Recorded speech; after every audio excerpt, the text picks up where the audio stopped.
స్థానిక MLA Jubilee hills MLA Naveen Yadav గారు అందరికీ స్వాగతం పలికారు. మరి వేదిక పైన కూడా చాలా మంది పెద్దలు, ముఖ్యంగా ఎన్టీఆర్ గారి కుటుంబ సభ్యులు ఉన్నారు. ఎందరో మహానుభావులు అందరికీ స్వాగతం పలుకుతోంది ప్రజా పాలన ప్రభుత్వ వేదిక. ఇక ప్రజాంకితంగా ముందుకు సాగే బాధ్యత మీదిక అంటోంది ప్రతి ప్రభుత్వ వేదిక.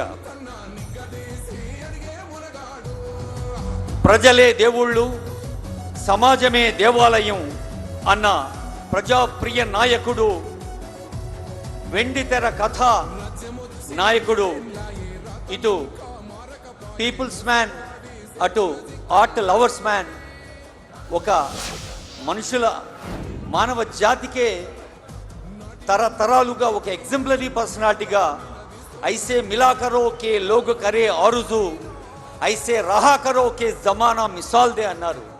ఒక్కసారి కలిస్తే మళ్ళీ కలవాలనిపించాలి, ఒక పని చేస్తే అదొక ఎగ్జాంపుల్గా నిలిచిపోవాలి. అలాంటి ఎగ్జాంపులరీ పర్సనాలిటీ మనకు ముఖ్యమంత్రి గారి స్వహస్తాల మీదుగా ప్రజాంకితం కాబట్టి ఆ సందర్భాన్ని హృదయపూర్వకంగా ఆస్వాదిస్తూ మనమంతా ఆస్వాదించబోతున్నాం. ఆనరబుల్ సీఎం గారిని, ముఖ్యమంత్రి గారితో పాటు honourable ministers, honourable MPs, honourable MLCs, honourable MLAs, అలాగే వివిధ కార్పొరేషన్ చైర్పర్సన్, స్థానిక నాయకులు అందరికీ స్వాగతం, సుస్వాగతం.